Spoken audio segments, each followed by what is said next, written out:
ब्रजमंडल शोभा यात्रा हिंसा के बाद पहली बार नूंह पहुंचे मुख्यमंत्री। नूंह के सर्किट हाउस पहुंचकर भाजपा कार्यकर्ताओं के साथ की बैठक। नूंह जिले के गांव संगेल पहुंचकर शहीद तेजपाल सिंह के परिजनों से मुलाकात कर संवेदना व्यक्त की। लघु सचिवालय में देर शाम पीस कमेटी की बैठक ली। मध्य प्रदेश, राजस्थान, छत्तीसगढ़ में भारतीय जनता पार्टी की सरकार बनेगी। प्रदेश के मुख्यमंत्री मनोहर लाल खट्टर ब्रजमंडल शोभा यात्रा में हिंसा के बाद पहली बार नूंह जिले में पहुंचे। जिले के सर्किट हाउस में भाजपा के नेताओं ने मुख्यमंत्री का गुलदस्ते भेंट कर स्वागत किया। इसके बाद मुख्यमंत्री ने भारतीय जनता पार्टी के कार्यकर्ताओं के साथ सर्किट हाउस में ही बैठक ली, साथ ही अधिकारियों की भी बैठक ली। भाजपा कार्यकर्ताओं और अधिकारियों की बैठक लेने के बाद मुख्यमंत्री जिले के संगेल गांव पहुंचे, जहां उन्होंने शहीद तेजपाल सिंह के परिजनों से मुलाकात कर संवेदना व्यक्त की। शहीद तेजपाल के परिजनों से मुलाकात के बाद मुख्यमंत्री जिला सचिवालय पहुंचे, जहां उन्होंने पीस कमेटी की बैठक ली और कमेटी में मौजूद लोगों से ब्रजमंडल शोभा यात्रा हिंसा को लेकर बातचीत की तथा दोनों समुदायों के लोगों के बीच मनमुटाव को भी दूर करने की बात की गई। मुख्यमंत्री मनोहर लाल खट्टर ने पत्रकार वार्ता में कहा कि पिछली 31 जुलाई को बहुत ही दुर्भाग्यपूर्ण घटना जिले में हुई। इस घटना को कोई भी अच्छा नहीं मानता। सभी ने इस घटना की कड़े शब्दों में निंदा की। उन्होंने कहा कि जब कभी इस प्रकार की घटना हो जाती है तो किस प्रकार से माहौल को ठीक किया जाए और कैसे शांति व्यवस्था बनाई जाए, इसके लिए सभी प्रयत्न किए जाते हैं। उन्होंने कहा कि इसी को ठीक करने के लिए 2 दिवसीय जिले का दौरा रखा गया है। मुख्यमंत्री ने कहा कि जिस दिन ये घटना हुई उसके कुछ दिनों बाद विपक्षी दलों की नूंह पहुंचने की होड़ सी लग गई थी। उन्होंने कहा कि जिस तरह तवा गर्म होता है उस पर रोटी सेकने के लिए सब चल पड़ते हैं, इस तरह हिंसा को लेकर सभी रोटी सेकने के लिए यहाँ आने लगे। उन्होंने कहा कि हमने उस समय उन सभी लोगों से निवेदन किया था कि यह समय उचित नहीं है जाने के लिए, लेकिन कुछ लोगों ने जिद की। फिर जिला प्रशासन को परमिशन दी गई थी कि उन्हें सर्किट हाउस तक आने दिया जाए। जो लोग इस तरह की होड़ लगाते हैं उसके पीछे राजनीतिक मंशा होती है। मैं अब उन लोगों से पूछना चाहता हूं कि अब नूंह जिले में क्यों नहीं आते, अब यहां पर सब कुछ ठीक है। प्रदेश के मुख्यमंत्री ने कहा कि आज यहां पहुंचकर संगठन के साथ अलग अलग लोगों से बातचीत की है और पीस कमेटी की बैठक भी ली गई है। उन्होंने कहा कि हर समाज अपने धार्मिक कार्यक्रम करे, अपनी अपनी यात्राएं निकालें, किसी पर कोई रोक नहीं लगाई गई है।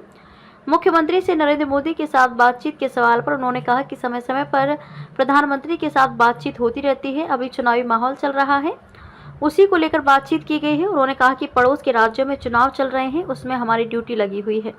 उन्होंने कहा कि मध्य प्रदेश, राजस्थान, छत्तीसगढ़ में भारतीय जनता पार्टी की सरकार बनेगी।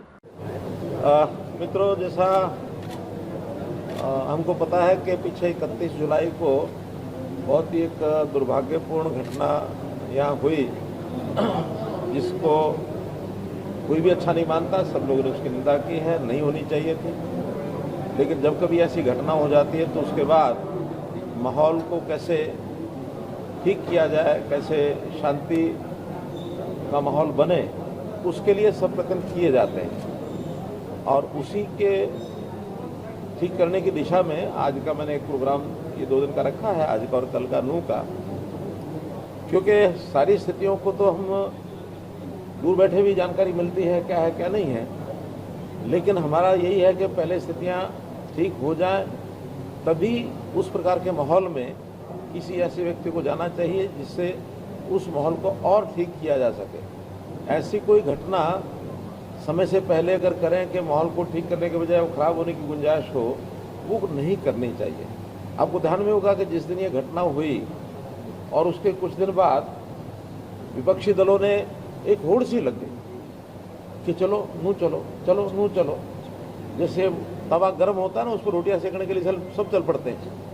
और हमने उस समय उनसे भी निवेदन किया कि ये अवसर ठीक नहीं है, वहाँ के स्थानीय लोगों के ऊपर हम छोड़ते हैं। एडमिनिस्ट्रेशन के नाते से सब माहौल को ठीक करने के लिए लगे हैं, ठीक उचित समय पर ही वहाँ जाना चाहिए। फिर भी कुछ लोगों ने जिद की, हमने उनको रेस्ट हाउस तक, सर्किट हाउस तक जाने के लिए कहा कि वहाँ जानकारी लेके आ जाए, लोगों से मिल लें।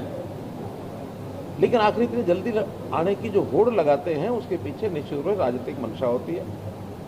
आज मैं पूछता हूं कि इस समय जब आना चाहिए तब कोई क्यों नहीं आता?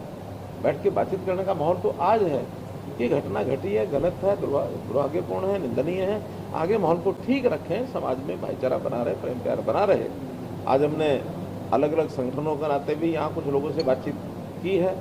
एक पीस कमेटी जिसके अंदर दोनों वर्गों के लोग शामिल थे, सबने आपस में बातचीत करने के बाद और उस घटना की निंदा भी की है। आगे माहौल कैसे ठीक रखा जाए उन सब बातों को भी विचार किया है। और मैं समझता हूँ कि ये एक घटना ऐसी हुई जो आगे ना हो कभी भी।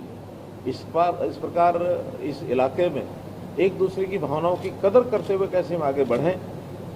हर समाज अपने अपने धार्मिक कार्यक्रम करे, उत्सव करे, यात्राएं निकाले, चाहे वो हिंदू समाज के हैं, चाहे मुस्लिम समाज के हैं, चाहे सिख समाज, हालांकि बहुत कम है, यात्रा नहीं है, लेकिन किसी भी समाज का कोई धार्मिक कार्यक्रम हो उसके अंदर हम उसके में सहयोगी बने, अच्छी बात है। लेकिन किसी का विरोध करने की बात ये कभी ना की जाए।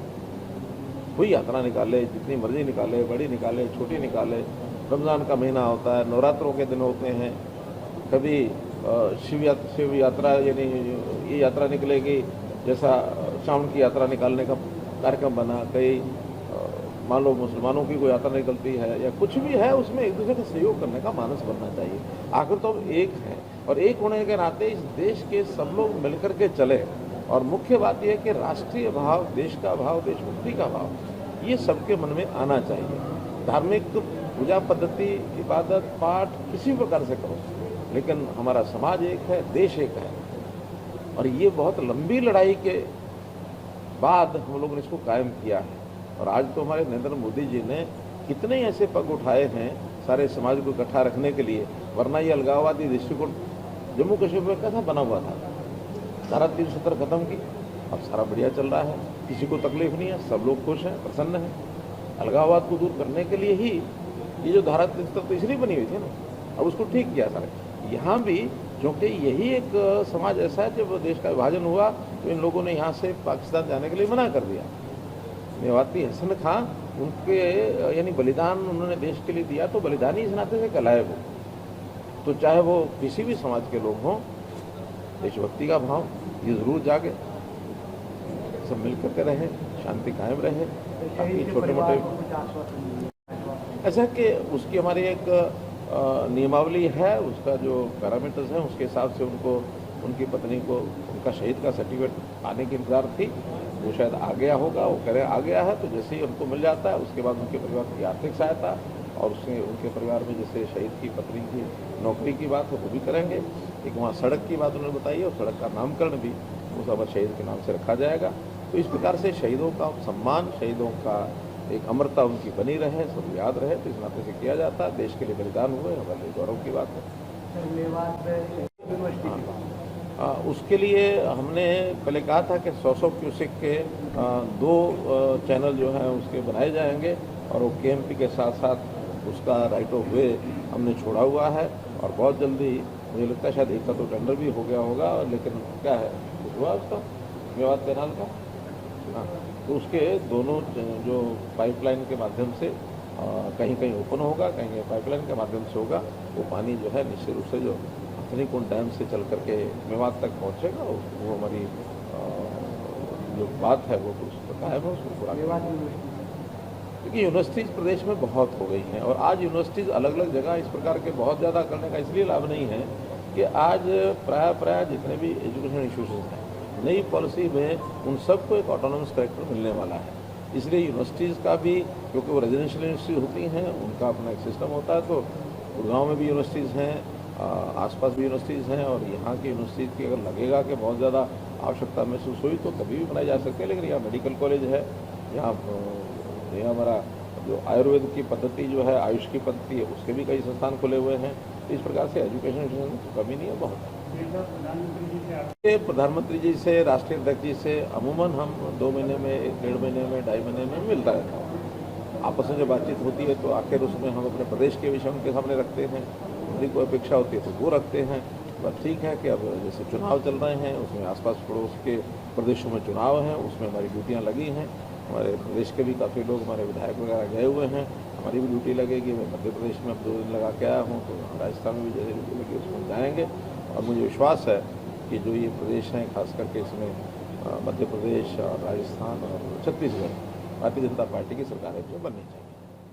धन्यवाद। देखिए, पीस कमेटी की जो मीटिंग बुलाई सीएम साहब ने, बहुत बहुत खुशी, लेकिन सबके लिए यही कि हमारे भाईचारा, अमन, शांति बनी रहे, सलामती रहे, वही उनका पैगाम था, वही हमारा पैगाम है।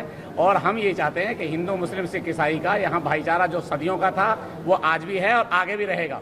यहाँ हमारे इलाके में हिंदू मुस्लिम का झगड़ा नहीं है। अगर किसी ने झगड़ा किया है तो हमने अब भी बात कही है, फिर दोहरा रहे हैं, वो चैलेंजबाजों की चैलेंजी का झगड़ा था। आम हिंदू मुस्लिम का कोई झगड़ा नहीं, ना शहर में ना गाँव में किसी कस्बे में। उसकी अमन की बात है, अमन की कोशिश हमने पहले की है, अब भी करेंगे, आगे भी करेंगे। और हम जायज़ में हमेशा अमन के साथ में रहें, प्रशासन के साथ रहें। नाजायज़ में निर्दोषों को जो पकड़ा गया हम उसमें कभी तारीफ नहीं कर सकते।